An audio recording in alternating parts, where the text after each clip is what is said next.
Hi, Eric here with 30 by 40 Design Workshop. Today I'm going to be talking about the accessory dwelling unit, or in-law cottage.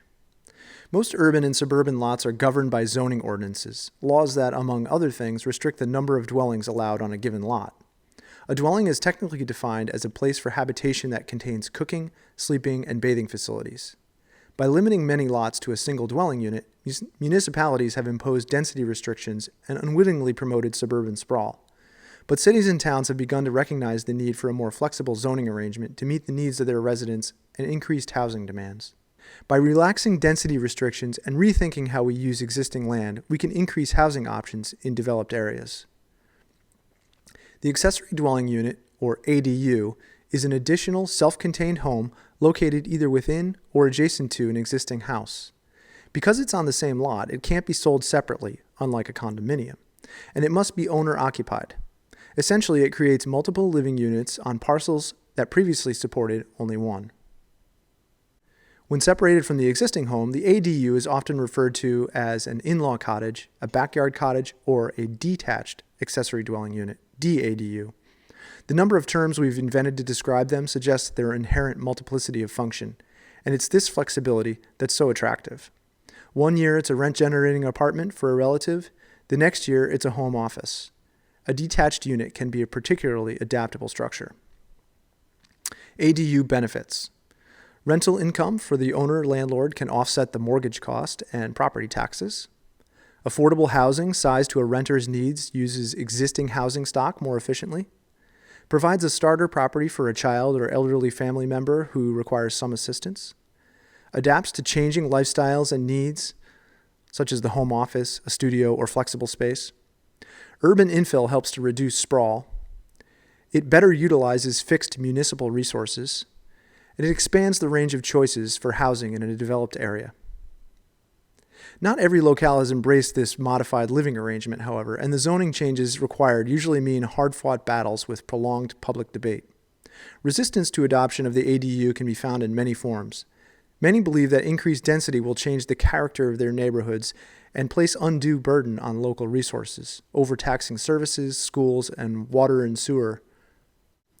There are real parking and traffic concerns that come along with increased housing density too, but model ordinances seek to mitigate these problems by requiring parking, limiting heights and floor areas, enforcing stylistic continuity rules, and controlling the number of people permitted to live in each ADU. Because the ADU increases the value of the property, local tax rolls benefit from increased revenues and a more efficient use of the existing infrastructure. It's costly to extend public utilities and roads, so it makes good sense to use what's already in place. And having more members in a community means more local shopping. Accepting higher density standards and adopting new model ordinances also acknowledge the fact that many cities already harbor large numbers of non-permitted or illegal ADUs, which present health and safety issues for its residents. For these reasons, the ADU has been gaining favor in towns and cities with rapidly growing housing demands.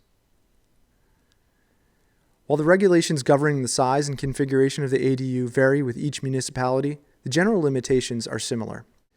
First, there are minimum and maximum size limitations that need to be verified with local authorities. The 2015 IRC, International Residential Code, allows an accessory dwelling to be as small as 88 square feet. But maximums of 800 to 1,000 square feet are more common, and they depend on the existing size of the lot and the type that you're trying to permit, an ADU or a DADU. They usually require dedicated on-site parking.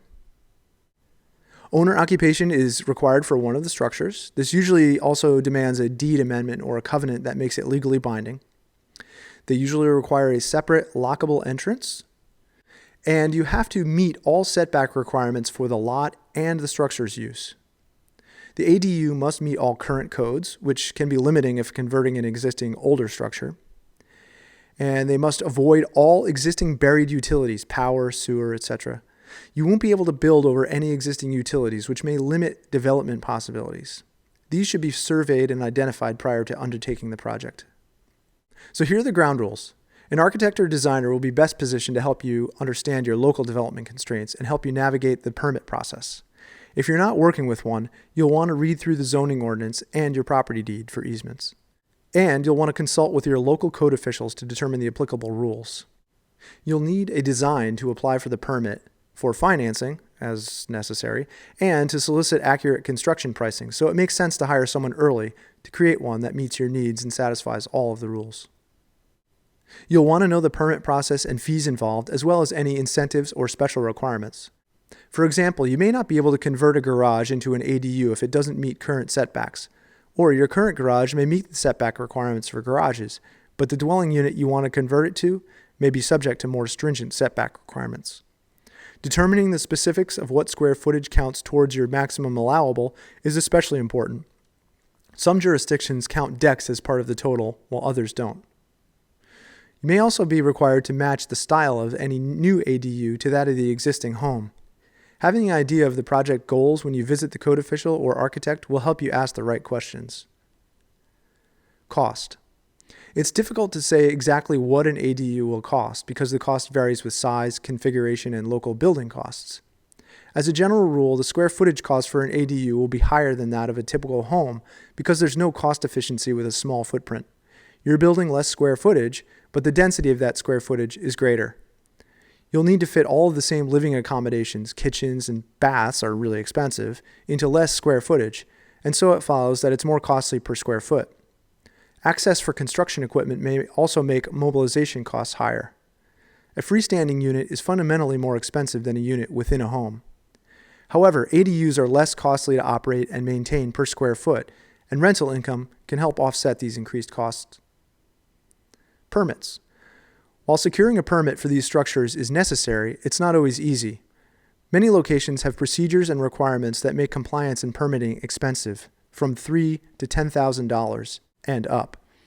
It's also time-consuming. Plan well in advance of when you hope to begin the project. The permitting process can take as little as a week or two, or be drawn out over a period of months. Resourceful companies like LilyPad Homes, which launched the nonprofit LilyPad FHI, or Flexible Home Initiative, have begun to propose new model ordinances to address these permitting hassles. The Junior Accessory Dwelling, JADU, exempts many of the costlier build requirements and simplifies the permitting process.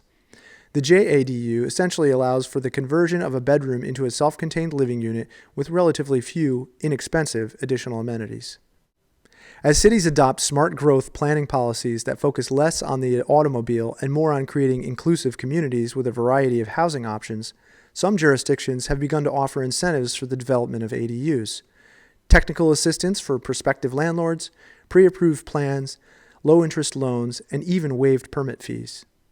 Continued development pressure to provide more housing means the ADU is ripe for architectural experimentation and sure to see wider adoption.